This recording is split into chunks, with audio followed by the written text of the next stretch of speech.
مالک کی کائنات نے دو قسم دے لوگ پیدا کیتے نے.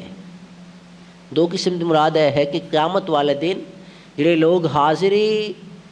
بارگاہ الہی ہون گے وہ دو طرح دے ہون گے. ایک تو وہ ہون گے جنہ دے چہرے تر و تازہ ہون گے، جنہ دے چہرے تر و تازہ ہون گے. مالک کائنات نے ارشاد فرمایا وجوہ یومئذ ناظرہ الی ربہا ناظرہ. انہاں دے چہرے چمکدے پے ہون گے. کس چیز نال؟ مالک کائنات دے نور نال. مالک کائنات دے نور نال چمکدے پے ہون گے. انہاں دے چہریاں وچوں نور دیاں لاٹاں نکلدیاں پیاں ہون گیاں. انہاں دا کام کی ہوئے گا قیامت والے دن؟ مشغلہ کی ہوئے گا؟ مالک فرماتا الی ربہا ناظرہ ناظرہ کہ ہر وقت وہ میرے دیدار وچ مشغول ہون گے، وہ میرے دیدار دے اندر مشغول ہون گے. وہ لوگ ہون گے مالک فرماتا جنہاں تے میں راضی ہوواں گا اور وہ میرے تے راضی ہون گے. وہ دنیا دے اندر رہدے ہوئے احکام الہی تے کاربند رہے ہون گے، مالک دے تابع فرما رہے ہون گے. حضور صلی اللہ علیہ وآلہ وسلم دے دامن نو مضبوطی نال پھڑ کے رکھیا ہونا. وہ لوگ ہون گے کہ دنیا دے اندر انہوں نے دہلیز مصطفیٰ نہیں چھڈی بلکہ آقا دو جہاں صلی اللہ علیہ وآلہ وسلم دی پاک بارگاہ تک پہنچنا انہاں دا مشن سی، انہاں دا مقصد سی. اور مقصود کائنات اس چیز نو سمجھدے سن، اپنی زندگی دا مقصد اس چیز نو سمجھدے سن کہ اسی حضور صلی اللہ علیہ وآلہ وسلم دی بارگاہ تک پہنچ جائیے، اصل حضور دا در مل جائے، بس ساڈے واسطے یہی کافی ہے. یہ وہ لوگ ہون گے. اور دوسری قسم دے لوگ ہیں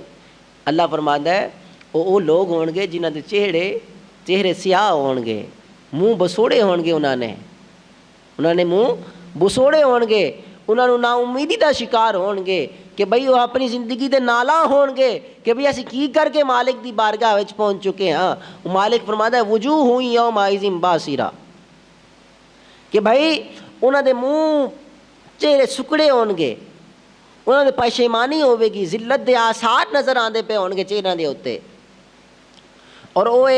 کہندے ہون گے کہ بھئی تظن ان یفعل بہا فاقرہ، کہ انہاں دا گمان یہ ہوے گا کہ بھئی اصل اج ایسی سزا دیتی جاوے گی اج تو بعد اسی کدی اٹھ نہیں سکاں گے، ساڈی کمر توڑ دے گی، ایسی سزا ہوے گی. اور نادم اور پریشان ہون گے، پشیمان ہون گے. وہ لوگ جنہاں دا مقصد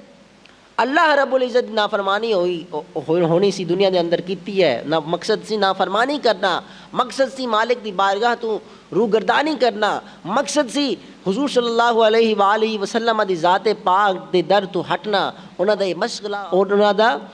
یہ مقصد بن چکیا سی کہ بھئی وہ قیامت والے دن پھر اس حالت وچ پیش ہون گے مالک کائنات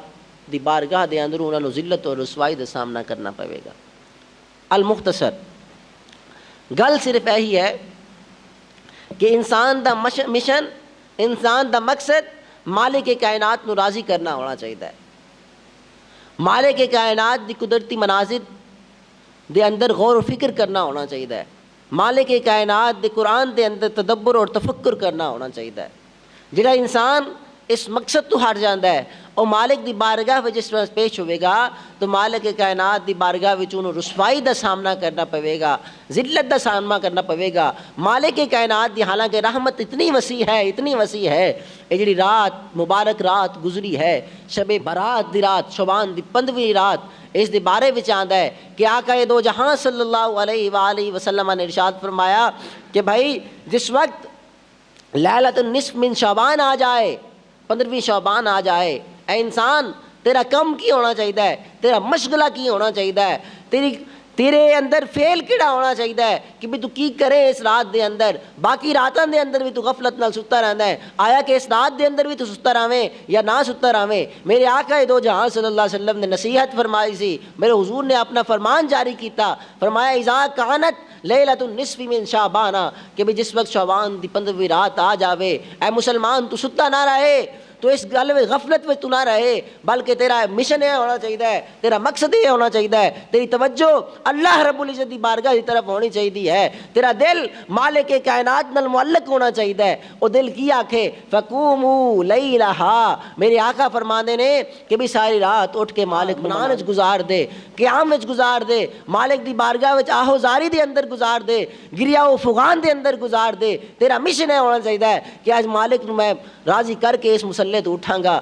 مالک دی گھر تو باہر جانا ہے تو مالک نو راضی کرنا ہے، راضی کر کے جاواں گا، اس حالت میں باہر نکلاں کہ مالک کائنات دی رحمت میرے ہر قدم تے شامل حال ہوئے، مالک کائنات دی رحمت میری ہادی اور رہنما بن جاوے۔ کہ بھئی جس وقت انسان دی ہادی اور رہنما مالک کائنات دی رحمت بن جاندی ہے، اس ہر قدم تے مالک کائنات دی رحمت شامل حال ہوندی ہے، اور اس انسان دا کمال ہے کہ جس وقت چلدا ہے کہ ساری دنیا دی جتنی چیزاں بھی ہیگیاں نے، مالک دی جتنی بھی مخلوق ہے اس دے واسطے دعائے خیر کر دی ہے، اور اس دا مشن ہے ہوندا ہے رحمت اس دی تک رہنمائی کر دی ہے کہ بھی انہوں غلط راستے دی طرف نہیں جان دیندی، انہوں مالک دی بارگاہ وچ روگردانی نہیں کرن دیندی، اور ہر وقت دی توجہ اللہ رب العزت دی بارگاہ دے اندر رہندی ہے، اور ہر وقت دی دل دی خواہش ہوندی ہے، تمنا یہ ہوندی ہے جس وقت جس طرح مالک کائنات نے فرمایا والذین آمنوا اشد حبا للہ، کہ بھی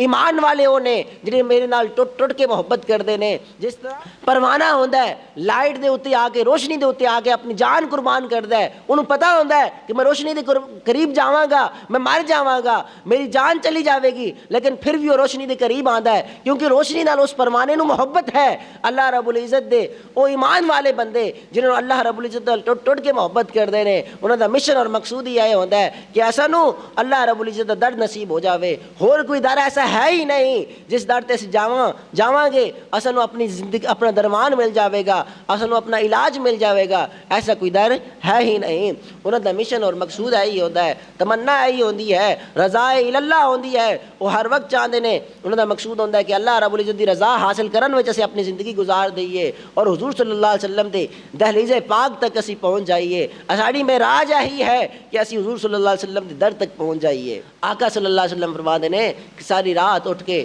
تسی اللہ رب العزت دی عبادت کرو، مالک کائنات نو مناؤ، اور دن دے وقت اس دن دا روزہ رکھو۔ کیوں؟ مالک کائنات حضور صلی اللہ علیہ وسلم فرماتے ہیں جس وقت تسی ساری رات دی رحمتاں اپنے نام کر لئیاں نے، ساری رات دی رحمتاں، اس دا فائدہ کی ہونا ہے؟ اگر تسی توبہ طائب ہو گئے ہو، اللہ رب العزت نو منا لیا ہے، اور رات ساری رات قیام دے اندر گزار دیتی ہے، ذکر و اذکار دے اندر گزار دیتی ہے، علم پڑھن دے وچ گزار دیتی ہے، علم دی طلب دے اندر گزار دیتی ہے، قرآن پاک نو یاد کرن دے اندر گزار دیتی ہے، قرآن پاک دی معنی و مفہوم سمجھن دے اندر گزار دیتی ہے، پھر تہاڈا دن بھی ضائع نہیں جانا چاہیے، بلکہ وہ عبادت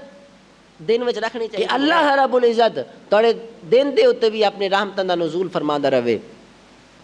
آقا دو جہاں صلی اللہ علیہ وسلم نے ارشاد فرمایا کہ جس وقت یہ رات آندی ہے مالک کائنات دی رحمت فإن اللہ ینزل فی حال غروب الشمس الی سماء الدنیا، کہ مالک کائنات دی رحمت پہلے آسمان دنیا دے اتنے متوجہ ہوندی ہے، اپنی تجلی ڈال دی ہے اور ندا دیندی ہے کہ بھی ساری رات مالک کائنات دی رحمت، مالک کائنات دا نور آسمان دنیا دے اتے مالک تجلی ڈالدا پیا ہوندا ہے، او دے نور دے اندروں آواز آندی پئی ہوندی ہے، فیقول او ندا دیندا ہے مالک کائنات اپنے بندیاں نو الا من مستغفر لی، کوئی ہے میرے تو بخشش طلب کرن والا میری پاک بارگاہ دے اندر آ کے جھک جاوے، میں او دا پالن ہار ہاں، میں تیرا خالق ہاں، میں تیرا مالک ہاں، میں تینوں ہر چیز کھلاندا پلاندا پیا، میری پاک بارگاہ وچ آ جا۔ اگر تو میری پاک بارگاہ تو ہٹیا ہویا ہے، میری پاک بارگاہ وچ آویں گا تینوں اپنے نال میں واصل کر لاواں گا، اپنے نال تینوں میں جوڑ لاواں گا، صرف بندیا آ تا صحیح تو صرف آتا صحیح تو ویکھیں پھر میری رحمت تیرا استقبال کر دی پئی، رحمت تیرے استقبال واسطے کوشاں ہوے گی، میری رحمت تیرے استقبال واسطے کھڑی ہوے گی، ایک واری تو میرے تو مانگتا صحیح، میری رحمت تو مایوس نہ ہو۔ اگر تو دنیا بھر دے گناہ کما لینے، ساری زندگی گناہ کرتا رہے ہیں، ایک واری میری بارگاہ وچ آ جا، میں تیری ساری گناہاں نو بخش دیواں گا۔ ایک واری آ کے نادم ہو جا، شرمندہ ہو جا، اپنی آنکھ وچ جو اتھروں بہا دے، آنسو بہا دے، میں تیری آنسو دی قدر لج رکھ لاواں گا، اس نو میں قبول کراں گا اور تیری ساری زندگی دے گناہ نیکیاں وچ تبدیل کر دیواں گا۔ یبدل اللہ سیئاتہم حسنات، مالک فرماتا ہے کہ میں گناہاں نو نیکیاں وچ تبدیل کرن تے قادر ہاں، جس طرح میں تانوں زندگی دین تے قادر ہاں، تہاڈی زندگی دے تمام اختیارات تانوں دین تے قادر ہاں، تہاڈی ہما جہت تہاڈی نگہبانی کردا پیا میں، تہاڈی نگرانی کرن تے میں قادر ہاں، میں اس چیز تے بھی قادر ہاں کہ تہاڈے گناہاں نو میں نیکیاں وچ تبدیل کر دیں۔ شرط کی ہے الا من تاب وآمن وعمل صالحا فاولئک یبدل اللہ سیئاتہم حسنات، کہ بھائی شرط ہے کہ تسی میری پاک بارگاہ دے اندر آ کے جھک جاؤ، رجوع کرو، اور پھر اس تو بعد کدی اس راستے دی طرف نہ جاؤ جڑا راستہ ناراضگی دی طرف لے جاندا ہے، میری ناراضگی دا راستہ ہے، بلکہ کی کرنا ہے وعمل صالحا، اعمال صالحہ تے کاربند رہنا ہے، ہر وقت اعمال صالحہ دی انجام دہی کرتے رہنا ہے۔ پھر کی ہوئے گا، تہاڈے گناہاں نو میں نیکیاں وچ تبدیل کر دیواں گا۔